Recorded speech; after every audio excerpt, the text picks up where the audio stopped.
తెలంగాణ అభ్యర్థులకి Telangana TSPSC prepare అయ్యే government jobs కోసం వెయిట్ చేస్తున్న నిరుద్యోగులకు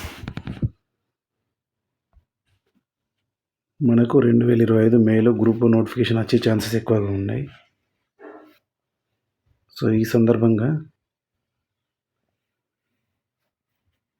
గ్రూప్ నోటిఫికేషన్ మేలో మీద 450+ వేకెన్సీస్ వచ్చే ఛాన్సెస్ ఎక్కువగా ఉన్నట్టు కనిపిస్తున్నది. మనకు ఫస్ట్ నోటిఫికేషన్ గ్రూప్ 1 తెలంగాణలో 560+ వేకెన్సీస్తో వస్తే రెండో నోటిఫికేషన్ 450+ వేకెన్సీస్తో వచ్చే అవకాశం ఉన్నది. ఇప్పటివరకు ఎప్పుడు కూడా కంబైన్డ్ ఆంధ్రప్రదేశ్లో ఇంత పెద్ద భారీ నోటిఫికేషన్ వచ్చిన దాఖలాలు లేవు. సో ఎవరైతే గ్రూప్ 1 ఆస్పైరింగ్ చేసే అభ్యర్థులు ఉన్నారో వాళ్ళు ఎస్పెషల్లీ బిగినర్స్ ఇప్పటి నుంచి ప్రిపరేషన్ స్టార్ట్ చేస్తే మనకు డిసెంబర్లో ఎగ్జామ్స్ అయ్యే ఛాన్సెస్ ఎక్కువగా ఉన్నాయి. మెయిన్స్ ఎగ్జామ్స్ కంప్లీట్ అయ్యి మళ్ళీ నెక్స్ట్ ఇయర్ 2026 జనవరి ఫిబ్రవరిలో మీరు పోస్టింగ్ ఉండే ఛాన్సెస్ ఎక్కువగా ఉన్నాయి. కాబట్టి మీరు స్మార్ట్ ప్రిపరేషన్ ఇప్పుడే స్టార్ట్ చేసినట్లయితే మీరు గ్రూప్ 1 అందిపుచ్చుకోవడం అంత కష్టమేమి కాదు. స్పెషల్గా మనం బిగినర్స్ పాయింట్ ఆఫ్ వ్యూ చూసుకున్నట్టయితే ఫస్ట్ ఎట్లా స్టార్ట్ చేయాలి గ్రూప్ 1 ప్రిపరేషన్. ఫస్ట్ మనం పాత ప్రశ్న మెటీరియల్ అనాలిసిస్ చేసుకోవాలి. పాత ఓల్డ్ ప్రీవియస్ ఇయర్ క్వశ్చన్ పేపర్స్ని మనకు 2024 అక్టోబర్లో మనకు TSPSC group 1 mains exam conduct చేశారు. ఆ క్వశ్చన్ పేపర్స్ డౌన్లోడ్ చేసుకొని మన దగ్గర ఉన్న మెటీరియల్ తోటి, స్టాండర్డ్ మెటీరియల్ తోటి, ఎగ్జాంపుల్ మనం పాలిటీ తీసుకున్నట్టయితే లక్ష్మీకాంత్ స్టాండర్డ్ బుక్ అంటారు. పాలిటీ లక్ష్మీకాంత్ బుక్లో ఇచ్చిన క్వశ్చన్స్కి ఆన్సర్స్ ఫైండ్ అవుట్ చేయగలిగితే మన దగ్గర ఉన్న మెటీరియల్లో 2024 అక్టోబర్లో ఏదైతే క్వశ్చన్ పేపర్స్ టీఎస్పీఎస్సీ ఇచ్చిందో దానికి ఆన్సర్స్ మీ దగ్గర ఉన్న స్టాండర్డ్ టెక్స్ట్ బుక్లో ఉన్నాయి అని మీరు అనుకున్నట్లయితే మీరు అందులో ఫైండ్ అవుట్ చేయగలిగితే ఆ మెటీరియల్ ఈజ్ గుడ్, అంటే ఆ మెటీరియల్ మీరు వాడచ్చు. లేదు అనుకుంటే మీరు మెటీరియల్ చేంజ్ చేసుకోవడం బెటర్. ఇప్పుడు అంటే ఫర్ ఎగ్జాంపుల్ మీరు పాలిటీ లక్ష్మీకాంత్ బుక్ వాడుతున్నారు, పాత 2024 అక్టోబర్లో పాలిటీ క్వశ్చన్ పేపర్ తీసుకున్నారు. దాంట్లో వచ్చిన క్వశ్చన్స్కి మీరు పాలిటీ లక్ష్మీకాంత్ బుక్లో ఆన్సర్స్ ఫైండ్ అవుట్ చేయగలుగుతున్నారు అనుకుంటే that book is enough for preparation for next upcoming group 1 notification. But దాంట్లో ఆన్సర్స్ ఫైండ్ అవుట్ చేయలేకపోతున్నారు అనుకుంటే మీరు డెఫినెట్గా బుక్స్ అప్డేట్ చేసుకోవాల్సిందే. అట్లనే అన్ని ఆన్సర్స్కి ఒకటే స్టాండర్డ్ టెక్స్ట్ బుక్స్లో ఉంటుంది అంటే అట్లా చెప్పలేము. సో డెఫినెట్గా బట్ అట్లీస్ట్ 60% of the answer if you are able to find 60% answer మీరు దాంట్లో ఫైండ్ చేయగలిగితే ఆ బుక్ని వాడుకోవడం బెటర్. దాంతోపాటు ఎనీహౌ కరెంట్ అఫైర్స్ అప్డేషన్ అదంతా ఉంటుంది. ఇది ఫస్ట్ బిగినర్స్ చేయాల్సింది. నెక్స్ట్ ప్రిలిమ్స్ క్వశ్చన్ పేపర్ తీసుకొని మెయిన్ సిలబస్ని అనాలిసిస్ చేసుకోవాలి. ఇది ఎట్లా ఏంటంటే మనకి ఇప్పుడు prelims syllabus main syllabus compare చేసినట్టయితే ప్రిలిమ్స్లో ఓన్లీ హెడ్డింగ్స్ ఇస్తున్నాడు సిలబస్ని, అదే మెయిన్స్లో హెడ్డింగ్స్ కింద ఉన్న సబ్ టాపిక్స్ ఇస్తున్నాడు. సో మీరు ప్రిలిమ్స్ క్వశ్చన్ పేపర్ తీసుకొని మెయిన్ సిలబస్లో ఏ సబ్ టాపిక్స్ నుంచి క్వశ్చన్స్ అడిగిండు అట్లా కంపేర్ చేసుకోవాలి. అంటే ఫర్ ఎగ్జాంపుల్ ప్రిలిమ్స్లో తెలంగాణ మూమెంట్ లేదు మనకి, బట్ మెయిన్స్లో అది ఉన్నది. So when you're preparing for prelims, when you're starting ఇప్పుడు ప్రిపరేషన్ స్టార్ట్ చేస్తున్న వాళ్ళు ఎవరైతే ఉన్నారో ప్రిలిమ్స్కి మెయిన్స్కి కంబైన్డ్ సిలబస్ ఏది ఉన్నదో దాన్ని ఫస్ట్ స్టార్ట్ చేయాలి. దీన్ని ఇంటిగ్రేటెడ్ అప్రోచ్ అంటారు. ఎనీహౌ నోటిఫికేషన్ వచ్చిన తర్వాత 2 months ముందు కంప్లీట్గా మీరు ప్రిలిమ్స్కి షిఫ్ట్ అవ్వాలి. అంటే మెయిన్ సిలబస్ని పక్కన పెట్టాలి. అప్పటి వరకు ఏం చేయాలంటే ప్రిలిమ్స్ సిలబస్ మెయిన్ సిలబస్ పక్కన పెట్టుకొని ఏవి కామన్ టాపిక్స్ ఉన్నాయి, కొన్ని స్టాండర్డ్ ఉంటాయి. For example Indian history, geography, polity, economy, కొంచెం సైన్స్ అండ్ టెక్నాలజీ, ఇవి మ్యాచ్ అయ్యే టాపిక్స్ ఉంటాయి. వీటి మీద ఎక్కువ ఫోకస్ పెట్టాలి. ఫస్ట్ అందరు ఎట్లయినా పాలిటీతో స్టార్ట్ చేస్తారు.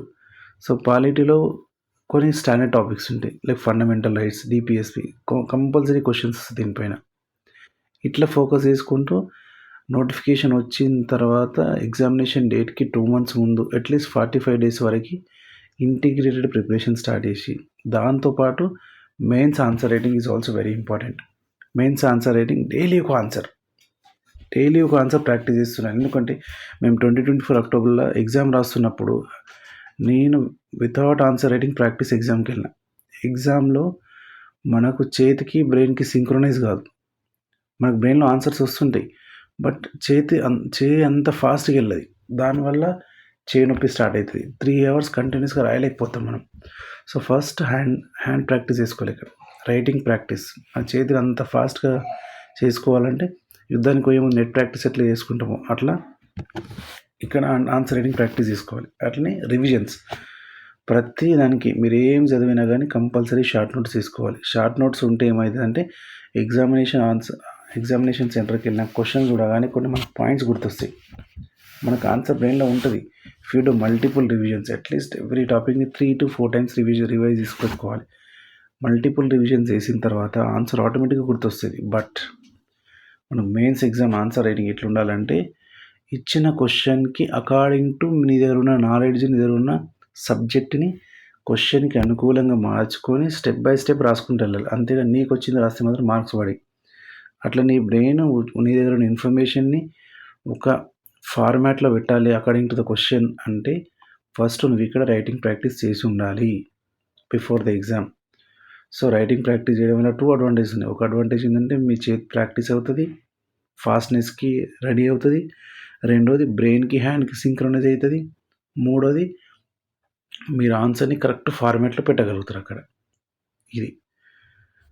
సో, నెక్స్ట్ ఏంటంటే మ్యాథ్స్ బ్యాక్‌గ్రౌండ్ అభ్యర్థులు when you are preparing for prelims maths background అభ్యర్థులు compulsory logical reasoning, data interpretation మీద ఫోకస్ పెట్టాల్సిందే. బికాస్ 20 to 25 క్వశ్చన్స్ ఇస్తున్నారు దాంట్లో. మనకు లాస్ట్ టైం చూస్తున్నాం 75 అబోవ్ వచ్చిన వాళ్ళందరూ ఆల్మోస్ట్ క్వాలిఫై అయినారు. సో, దాంట్లో మీరు 25 క్వశ్చన్స్ లాజికల్ రీజనింగ్ పైన ఇచ్చిందంటే ఆల్మోస్ట్ 1/3 మీరు ఈజీగా క్వాలిఫై అయ్యే ఛాన్సెస్ ఎక్కువ ఉంటాయి. సో, మ్యాథ్స్ బ్యాక్‌గ్రౌండ్ అభ్యర్థులు especially focus more on logical reasoning, data interpretation questions in prelims. So, మరి ఏ బుక్స్ ఫాలో కావాలి ప్రిలిమ్స్‌కి? ఏ బుక్స్ ఫాలో కావాలి? ఇది బిగ్ క్వశ్చన్. సో, మెయిన్‌గా ప్రిలిమ్స్‌కి సెపరేట్ బుక్స్ అంటే ఇది అవసరం లేదండి. When you are preparing integrated approach follow అయినప్పుడు అంటే మెయిన్స్, ప్రిలిమ్స్ కంటిన్యూస్ ప్రిపరేషన్ ఉన్నప్పుడు, కంబైన్డ్ ప్రిపరేషన్ ఉన్నప్పుడు ఇంగ్లీష్ మీడియం స్టూడెంట్స్ ఉన్నట్టయితే better you follow NCERT books of +1 and +2 11th and 12th NCERT books. Because subject wise separate ఉన్నాయి. మనకు geography +2, +1 దొరుకుతుంది. 11th and 12th polity separate ఉన్నది, history separate అట్లా you can follow. Science and technology focus more on +2 biology text book, 12th class biology text book. చాప్టర్స్ని next సెషన్లో chapter wise analysis ఇస్తాను. ఏ chapters follow కావాలి ఆ text books నుంచి అని. బట్ నౌ ఇంగ్లీష్ మీడియం అభ్యర్థులు ఉన్నట్టయితే NCERT +1, +2 11th and 12th text books తీసుకొని ప్రిపేర్ అయితే మీకు బేసిక్స్ అర్థమైతే plus you are ready for prelims. Second, Telugu medium students ఉన్నట్టయితే you better follow Telangana school text books. Telangana school text book 6th class నుంచి 10th class వరకు first complete చేసేయండి. చేస్తే మీకు బేసిక్స్ వచ్చేసి ఒకవేళ మీరు బేసిక్స్ ఆల్రెడీ పర్ఫెక్ట్ ఉన్నారు, మీరు గ్రూప్ 1, గ్రూప్ 2 ఆల్రెడీ ఇంతకుముందు ప్రిపేర్ అయ్యారు అనుకుంటే మాత్రం directly intermediate text books, BA text books, history అవి నెక్స్ట్ సెషన్లో ఆ బుక్స్ ఫొటోస్ పేస్ట్ చేస్తాను. ఆ బుక్స్ ఫస్ట్ ఫోకస్ చేయండి. ఆ బుక్స్లో మీకు బేసిక్స్ అండర్స్టాండ్ అయితే అంటే తర్వాత subject wise the next session we will discuss about subject wise. So, those are starting for prelims first. Those beginners ఎవరైతే ఉన్నారో ఫస్ట్ వాళ్ళు ఎన్సీఈఆర్టీ బుక్ కంప్లీట్ చేస్తే ఫండమెంటల్స్ స్ట్రాంగ్ అవుతారు. ఒకవేళ మీరు ఆల్రెడీ ఫండమెంటల్స్ స్ట్రాంగ్ ఉన్నారు అనుకుంటే you can take your question papers, previous year question papers analysis చేయండి. మీ దగ్గర ఉన్న మెటీరియల్కి దాంట్లో ఆన్సర్ ఫైండ్ అవుట్ అవుతుందా లేదా ఇచ్చిన క్వశ్చన్ పేపర్స్ కానీ చెక్ చేసుకోండి. ఒకవేళ ఆన్సర్స్ ఫైండ్ అవుట్ అవుతున్నాయి అనుకుంటే ప్రిపరేషన్ స్టార్ట్ చేయొచ్చు. లేదు అనుకుంటే కొంచెం అప్డేషన్ ఇవ్వాల్సిందే, డెఫినెట్గా అప్డేట్స్ చేసుకోవాల్సిందే. So, group 1 is all about vast preparation. అంటే నంబర్ ఆఫ్ సోర్సెస్ నుంచి చదువుకొని దాన్ని మనం కన్సైజ్ నోట్స్ రాసుకోవాలి కంపల్సరీ. స్టాండర్డ్ టెక్స్ట్ బుక్స్ మళ్ళీ ప్రిపేర్ అవుతారు, రివిజన్ చేస్తుంటే మాత్రం ఖచ్చితంగా మీ ఓన్ నోట్స్ ఉండాల్సింది.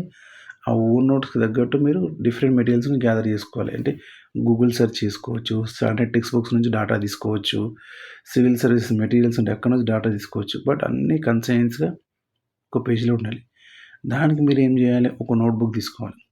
ఒక నోట్బుక్లో ప్రతి సిలబస్లో ఉన్న ప్రతి టాపిక్కి ఒక్కొక్క పేజ్, అట్లీస్ట్ 2 పేజెస్, 2 పేజెస్ అలాట్ చేసుకొని దాంట్లో half 1/3 part for current affairs వదిలే 2/3 you have to gather the information from different materials and place it there. So ఆ టాపిక్ నుంచి ఎట్లా క్వశ్చన్ వచ్చినా కానీ ఇన్ఫర్మేషన్ అనేది రెడీ ఉంటుంది. నువ్వు ఆల్రెడీ ఆన్సర్ రైటింగ్ ప్రాక్టీస్ చేసి ఉంటే ఎగ్జామినేషన్ హాల్లో ఆ ఆన్సర్ని, ఆ ఉన్న ఇన్ఫర్మేషన్ ఒక ఫార్మాట్లో పెట్టగలుగుతావు as per the question. Then you can score full marks.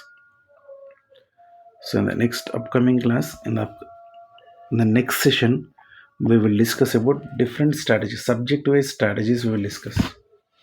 Thank you so much. Please stay tuned to my channel.